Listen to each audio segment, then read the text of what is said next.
అందరికీ నమస్కారం. మా టీవీ స్వాగతం. నేను ప్రియ. ముందుగా వార్తల్లోని ముఖ్యాంశాలు. స్పీకర్ చింతకాయల అయ్యన్న పాత్రుడు అధ్యక్షతన ఏపీ అసెంబ్లీ సమావేశాలు ప్రారంభం. పలు కీలక అంశాలపై చర్చ. మాట్లాడిన CM Chandrababu, deputy CM Pawan Kalyan.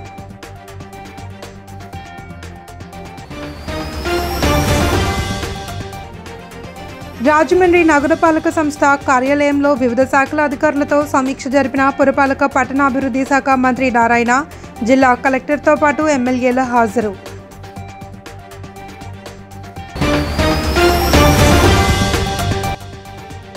Vijayawada Utsav పేరిట కమర్షియల్ కార్యక్రమాలకు పెద్ద ఎత్తున ఏర్పాట్లు చేయాలి అనుకునే ఆలోచనలు విరమించుకోవాలి అని మాజీ మంత్రి పేర్ని నాని డిమాండ్. కూటమి నేతల తీరుపై ఆగ్రహం. ఏపీ శాసనసభ వర్షాకాల సమావేశాలు స్పీకర్ చింతకాయల అయ్యన్న పాత్రుడు అధ్యక్షతన గురువారం ఉదయం ప్రారంభమయ్యాయి. వారం నుండి 10 రోజుల పాటు ఈ సమావేశాలు జరిగే అవకాశం ఉంది.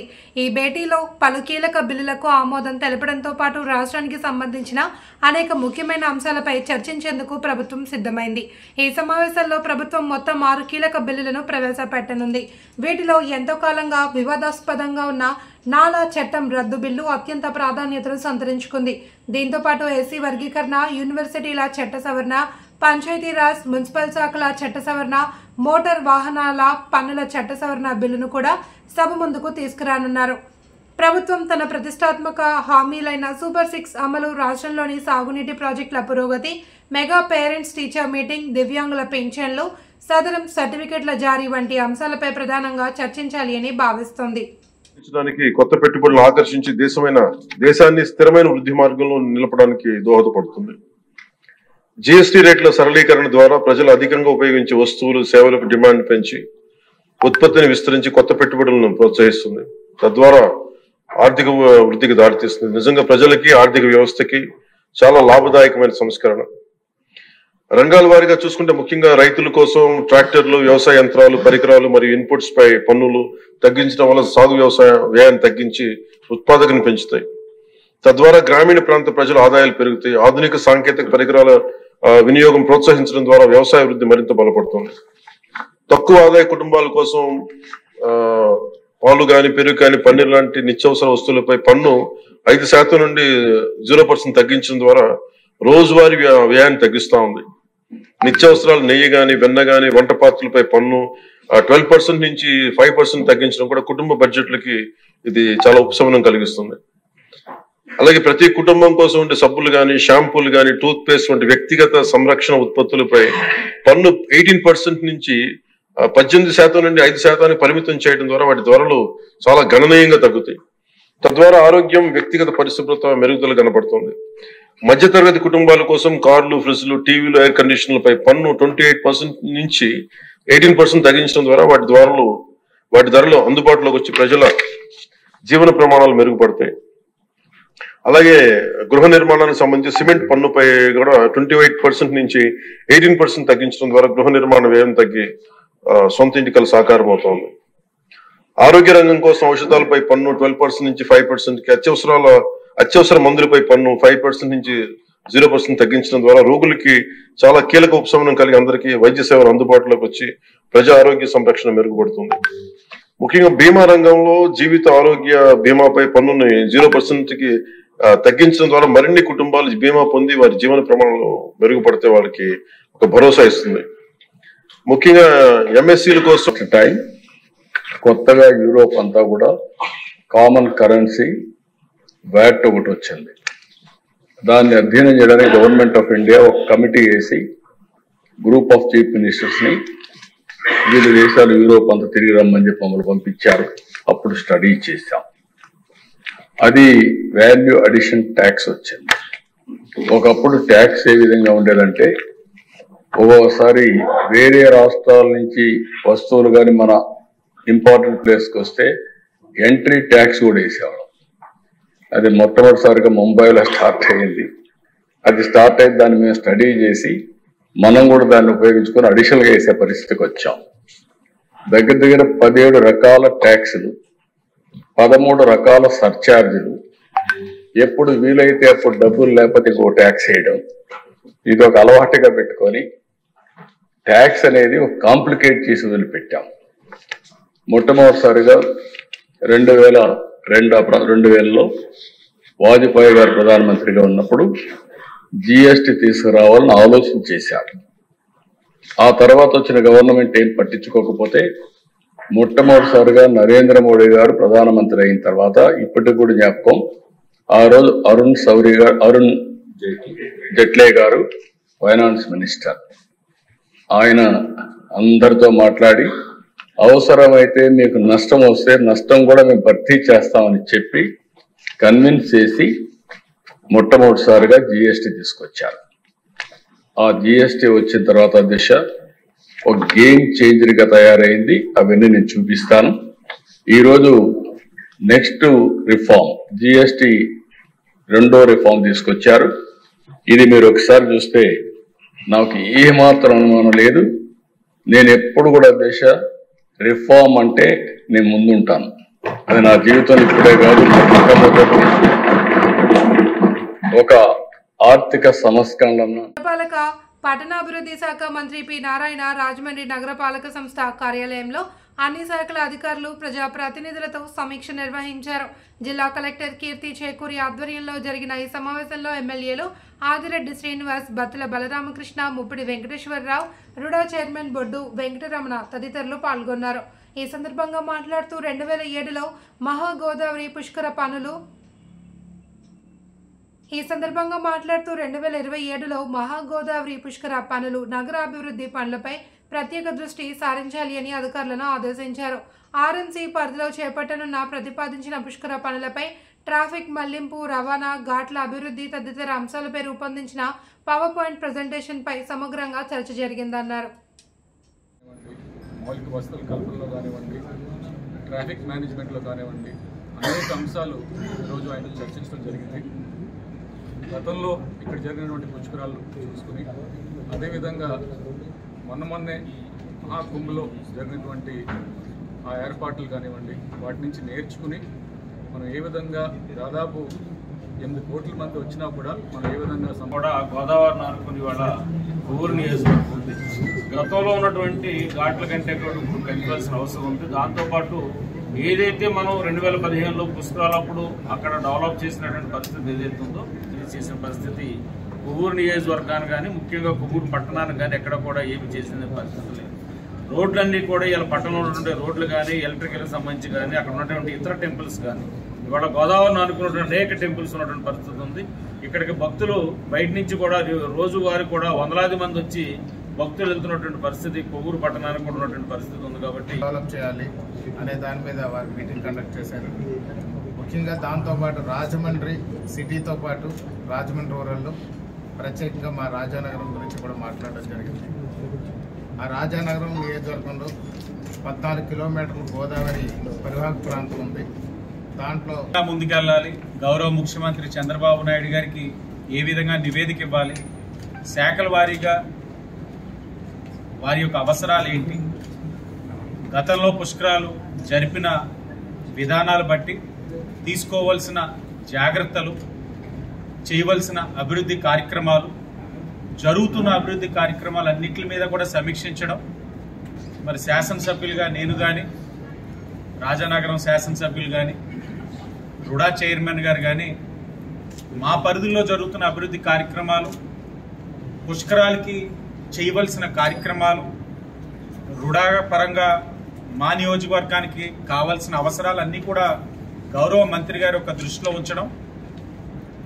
గత 5 సంవత్సరాలు ఒక పొంతన లేని విధంగా అభివృద్ధి కార్యక్రమాలు జరిగినాయి. ఇప్పుడు ఇది కాకుండా అమృత్ తీసుకుంటే అమృత్ 2.0 ఈరోజు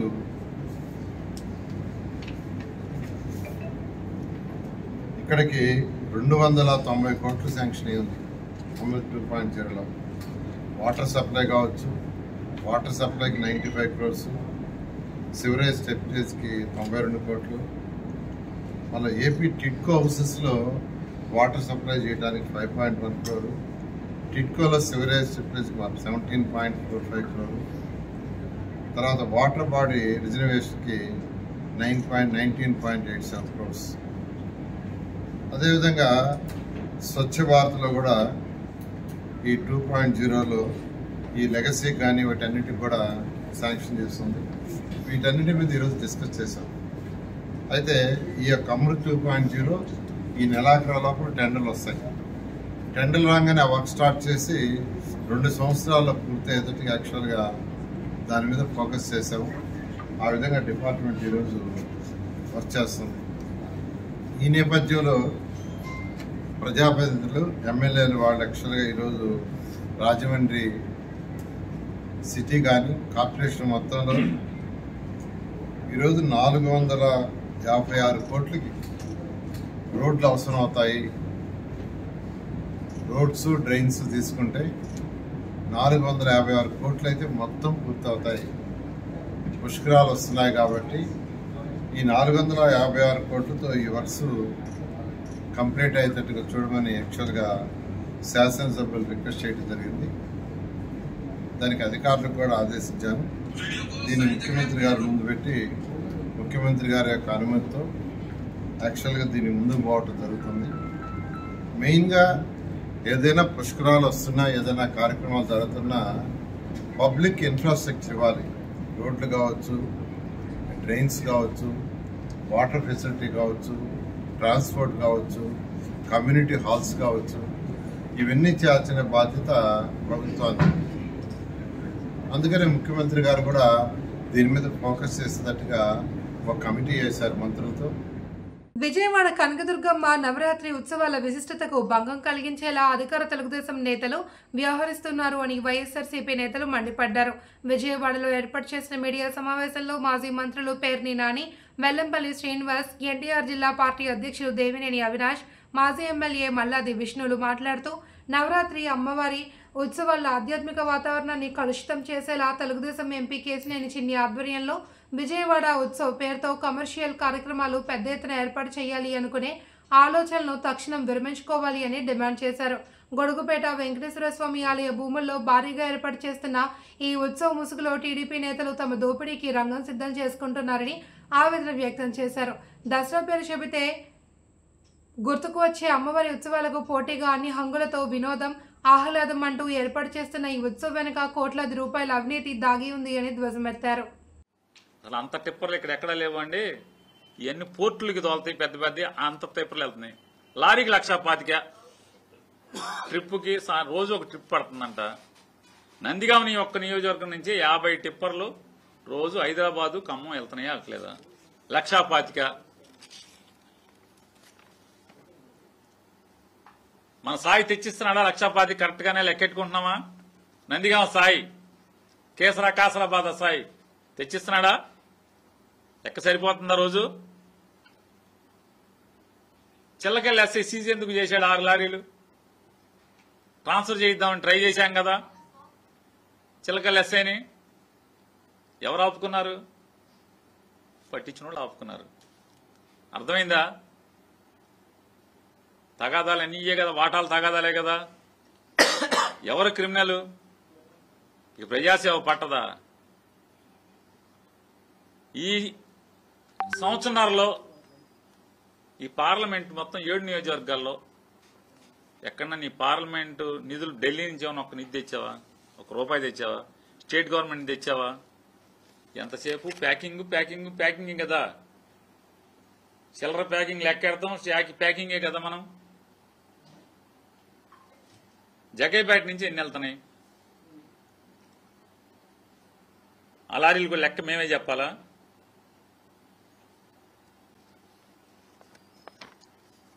బూడిద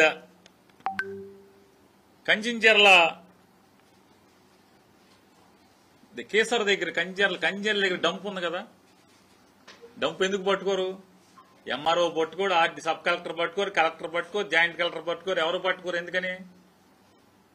గోదావరి జిల్లా రాజమండ్రి రూరల్ మండలం శాటిలైట్ సిటీ గ్రామంలో కాలేజీ నిర్మాణ పనులు మందకొడిగా జరుగుతున్న విషయాన్ని తెలుసుకున్న స్థానిక శాసనసభ్యులు గోరంట్ల బుచ్చయ్య చౌదరి 9 లక్షల రూపాయలు మంజూరు చేశారు.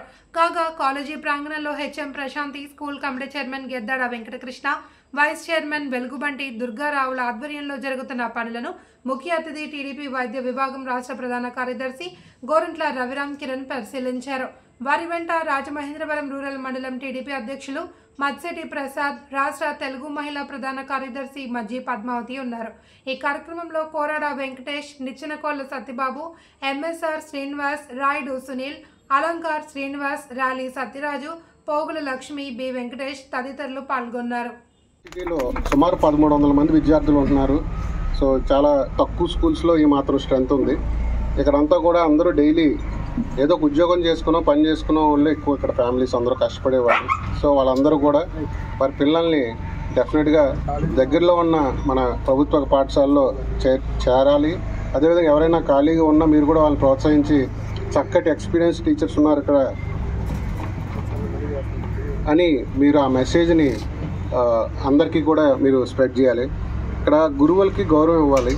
సో ఇక్కడ ఉన్న కమిటీ సభ్యులు కానీ, విద్యార్థులు కానీ, తల్లిదండ్రులకు కానీ గురువుల్ని ఇక్కడ ఏదైతే స్కూల్లో వీళ్ళు చాలా ఎక్స్పీరియన్స్డ్, వీళ్ళందరూ క్వాలిఫైడ్ టీచర్స్, పరీక్ష రాసి వాళ్ళు ప్రమోషన్ మీద చాలా ఎక్స్పీరియన్స్ ఇక్కడ ఉన్నారు. సో ఫస్ట్ ఆ మెసేజ్, మంచి టీచర్స్ ఉన్నారు, ఇక్కడ మంచి స్ట్రెంత్ ఉంది. సో ఎప్పుడైతే స్ట్రెంత్ ఉంటుందో కాంపిటేటివ్నెస్ ఉంటుంది. సో కాంపిటేటివ్నెస్ అంటే అందులో ఒకరిని చూసి ఒకళ్ళు బాగా చదివే విద్యార్థిని చూసి ఇంకొకరు కూడా ఇన్స్పైర్ అయ్యే అవకాశం ఎక్కువ ఉంటుంది. సో విద్యార్థులు కూడా ఇక్కడ ఉన్న టీచర్స్ మాట విని మీరు వాళ్ళ నుంచి ఇన్స్పిరేషన్ తీసుకుని మీరు బాగా చదివితే వాళ్ళు ఇంకా ఉత్సాహంగా చెప్తారు. సో లాస్ట్ ఇయర్ రిజల్ట్ కన్నా ఈ ఇయర్ రిజల్ట్ బాగా రావాలి. ఇప్పుడు 10th క్లాస్ ఉంది, ఇప్పుడు తర్వాత ఇంటర్మీడియట్ ఉంది. ఇప్పుడు ఇంటర్మీడియట్లో బైపీసీ కోర్సు లేదంటున్నారు. ఇప్పుడు మా సైడ్ నుంచి మా ఫౌండేషన్ గవర్నమెంట్ శాంతరావు ఫౌండేషన్ తరఫున మేము ఆల్రెడీ ఒక కార్యాచరణ చేస్తున్నాం. అంటే వీలైన త్వరలో ప్రోగ్రామ్ మొదలు పెడతాం. ఇంపార్టెంట్ అంటే ఏదైతే సంఖ్య ఎక్కువ ఉన్న ప్రభుత్వ పాఠశాలలో మా ఫౌండేషన్ ద్వారా ఒక బాగా ఎక్స్పీరియన్స్డ్ ఉన్న ఏదైతే ఈ నీట్ ఎగ్జామ్కి కోచింగ్ వారితో అనుసంధానం తీసుకుని వీలైతే ఈవినింగ్ పూట ఒక టీచర్స్ ప్రిన్సిపల్తో కొలాబరేట్ అయ్యి ఒక 1 hour వాళ్ళకి నీట్ కోచింగ్కి ఏర్పాటు చేసే విధంగా మా ఫౌండేషన్ అడుగులేస్తున్నాం. అది త్వరలోనే ప్రాబ్లీ 1 or 2 months లాంచ్ చేస్తాం. రాజమండ్రి మెయిన్లీ రూరల్ మండలంలో శాటిలైట్ సిటీలో ఈ స్కూల్లోనే డెఫినెట్గా ఫస్ట్ అది స్టార్ట్ చేస్తామని ప్రిన్సిపల్ గారికి అందరికీ సభాముఖంగా చెప్తున్నాం. సో ఎంతో కొంత ఒక ఎక్స్పీరియన్స్డ్ పర్సన్ పర్ డే ఒక 1 hour స్టూడెంట్స్తో ఎవరైతే కాంపిటేటివ్కి వెళ్ళాలి అప్పుడు నీట్కి ప్రిపేర్ అవుతున్నారో వాళ్ళకు కొంత గైడెన్స్ ఉంటే డెఫినెట్గా ఎంతో కొంత హెల్ప్ఫుల్ అవుతుంది. సో మా సైడ్ నుంచి మేము చేయగలిగేది అట్ ప్రజెంట్ అది. ఎందుకంటే రాష్ట్ర వ్యాప్తంగా ఉపాధ్యాయులు ఎదుర్కొంటున్న సమస్యలపై ఆంధ్రప్రదేశ్ ఉపాధ్యాయ ఫెడరేషన్ ఆధ్వర్యంలో రణబేరీ కార్యక్రమం నిర్వహించనున్నట్లు ఫెడరేషన్ నాయకులు ప్రకటించారు. ఈ కార్యక్రమం సెప్టెంబర్ 19 వరకు రాష్ట్ర వ్యాప్తంగా జరుగుతుందన్నారు. పదవీ విరమణ వయస్సు 60 ఏళ్లకు పెంచినప్పటికీ పదవీ విరమణ చేసిన ఉపాధ్యాయులకు సమయానికి పెన్షన్ మంజూరు కావడం లేదని, సిపిఎస్ రద్దు చేయాలి అని, ఖాళీగా ఉన్న ఉపాధ్యాయ స్థానాలను భర్తీ చేయాలి అని, 2005 తర్వాత చేరిన ఉపాధ్యాయుల సర్వీసులను రెగ్యులరైజ్ చేయాలి అని డిమాండ్ చేశారు. అరకు వ్యాలీ ప్రాంతానికి చేరడం జరిగింది ఏఎస్ఆర్ జిల్లా. ఈ సందర్భంగా మేము ప్రభుత్వాన్ని డిమాండ్ చేస్తున్నది ఏంటంటే ఉపాధ్యాయుల్ని పాఠశాలలో పాఠాలు చెప్పుకోనివ్వండి, పిల్లలకి నాణ్యమైన విద్యను అందించండి అని చెప్పి మేము చాలా సందర్భాలుగా కోరుతున్నాం. అయినా ఈ ప్రభుత్వం అధికారంలోకి వచ్చిన తర్వాత ఏం చెప్పారంటే మేము యాప్లు రద్దు చేస్తాం అని చెప్పారు. ఈరోజు లీప్ అనే ఒక్క యాప్ని పెట్టి చాలా లెక్కలన్నీ అందులోనే అడుగుతున్నారు. ఈ లెక్కలన్నీ కూడా సెప్టెంబర్ 15 నుంచి 19వ తేదీ వరకు రణభేరి చెప్పిన బైక్ జాతను ప్రారంభించడం జరిగింది. 5 ప్రాంతాల నుండి ఈ జాత జరుగుతుంది. ఈరోజు 4వ రోజు అరకు వ్యాలీ ప్రాంతానికి చేరడం జరిగింది ఏఎస్ఆర్ జిల్లా. ఈ సందర్భంగా మేము ప్రభుత్వాన్ని డిమాండ్ చేస్తున్నది ఏంటంటే ఉపాధ్యాయుల్ని పాఠశాలలో పాఠాలు చెప్పుకోనివ్వండి, పిల్లలకి నాణ్యమైన విద్యను అందించండి అని చెప్పి మేము చాలా సందర్భాలుగా కోరుతున్నాం. అయినా ఈ ప్రభుత్వం అధికారంలోకి వచ్చిన తర్వాత ఏం చెప్పారంటే మేము యాప్లు రద్దు చేస్తాం అని చెప్పారు. ఈరోజు లీప్ అనే ఒక్క యాప్ని పెట్టి చాలా లెక్కలన్నీ అందులోనే అడుగుతున్నారు. ఈ లెక్కలన్నీ కూడా వరల్డ్ బ్యాంక్ పేదరిక నిర్మూలనే P4 కార్యక్రమం ప్రధాన లక్ష్యమని కొత్తపేట రెవెన్యూ డివిజనల్ అధికారి పి శ్రీకర్ అన్నారు. కోనసీమ జిల్లా ఆత్రేయపురం మండలం రాలి ప్రభుత్వ ప్రధాన ప్రాథమిక ఫౌండేషన్ పాఠశాలలో నిర్వహించిన కార్యక్రమంలో ఆయన ముఖ్య అతిథిగా పాల్గొన్నారు. పాఠశాల ప్రధానోపాధ్యాయుడు చింతా శ్యామ్ కుమార్ సౌజన్యంతో అన్నపూర్ణ చారిటబుల్ ట్రస్ట్ ఆధ్వర్యంలో రాష్ట్ర ప్రభుత్వం పిలుపు మేరకు 2 పేద విద్యార్థులను దత్తత తీసుకున్నారు. విద్యార్థుల తల్లిదండ్రులకు నిత్యావసర సరుకులతో పాటు జీవనోపాధికి తోడ్పడే పూతరేకుల తయారీకి కావలసిన మెటీరియల్ విద్యార్థులకు విద్యా సామాగ్రి శ్రీకర్ చేతుల మీదుగా అందజేశారు. అనంతరం ఆధునిక ఫిజియోథెరపీ ఉచిత వైద్య శిబిరాన్ని డాక్టర్ మోహిత్ శీతల ఆధ్వర్యంలో ప్రారంభించారు. ఈ సందర్భంగా 60 మందికి పైగా రోగులు ఉచిత వైద్య సేవలు పొందారు. ఈ సందర్భంగా మాట్లాడుతూ శ్యామ్ జాదూగర్ మెగా మ్యాజిక్ ఫ్యామిలీ చేస్తున్నటువంటి సేవా కార్యక్రమాలు సమాజానికి ఆదర్శమని, మరింత మంది దాతలు ముందుకు రావాలి అని ఆర్డీఓ పి శ్రీకర్ పిలుపునిచ్చారు. ఈ కార్యక్రమంలో మండల రెవెన్యూ అధికారి రాజేశ్వరరావు, మండల అభివృద్ధి అధికారి రమణ, సభ్యులు సూర్యచంద్రరావు, శ్రీకాంత్, తేజశ్రీ, శ్రీధర్, కుమారలక్ష్మి, అన్నపూర్ణ, శ్యామ్, రిషిత, జాన్విక తదితరులు పాల్గొన్నారు. కార్యక్రమానికి హాజరు కావడం చాలా సంతోషంగా ఉంది. ఈ మ్యాజిక్ ఫ్యామిలీ అనబడే వీళ్ళు ఎంతో కష్టపడి చదువుకొని ఆ చదువు వల్ల వచ్చిన ఏదైతే ఆ నాలెడ్జ్ ఉందో దాన్ని పలువురికి ఉపయోగపడే విధంగా చేయాలి అని అనుకోవడం చాలా ఆనందకరమైన విషయం. గౌరవ ముఖ్యమంత్రి గారు ఇచ్చిన సూచన మేరకు, ఒక పిలుపుతో ఇచ్చిన సూచన మేరకు E4 అనే కార్యక్రమంలో ఏదైతే దిగువ రేఖకు ఉన్న మన కుటుంబాలన్నింటినీ కూడా, బిలో పవర్టీ లైన్ ఉన్న కుటుంబాలన్నింటినీ కూడా దత్తత తీసుకోవడం, లేదా వాళ్ళకి ఎటువంటి సహాయ సహకారాలు వాళ్ళు ఆ పేదరికం నుంచి బయటపడడానికి కానీ, ఆ కష్టాల నుంచి బయటపడడానికి కానీ కావాల్సిన ఏదైతే చర్యలు ఉన్నాయో అన్నింటినీ తీసుకోమని, ఎవరైతే కొంచెం వెల్ ఆఫ్ ఫ్యామిలీస్ ఉన్నారో మన మార్గదర్శులు అంటాం, వీళ్ళని బంగారు కుటుంబాలు అని పిలుస్తున్నాం. సో ఇటువంటి బంగారు కుటుంబాన్ని, ఇటువంటి మార్గదర్శుల్ని అడాప్ట్ చేసుకొని దత్తత తీసుకోవాల్సిందిగా గౌరవ ముఖ్యమంత్రి గారు మనకి పిలుపునిచ్చారు. అందులో భాగంగా ఈరోజు ఒక 4 పిల్లల్ని ర్యాలీ గ్రామానికి చెందిన కష్టకాలంలో నిరుపేద అయిన పిల్లల్ని వాళ్ళ పూర్తి బాధ్యతల్ని తీసుకుంటారని నా సమక్షంలో తెలియజేశారు. సో దానికి ముందుగా వాళ్ళని అభినందిస్తూ ఇదే స్పిరిట్ని వాళ్ళు కంటిన్యూ చేస్తూ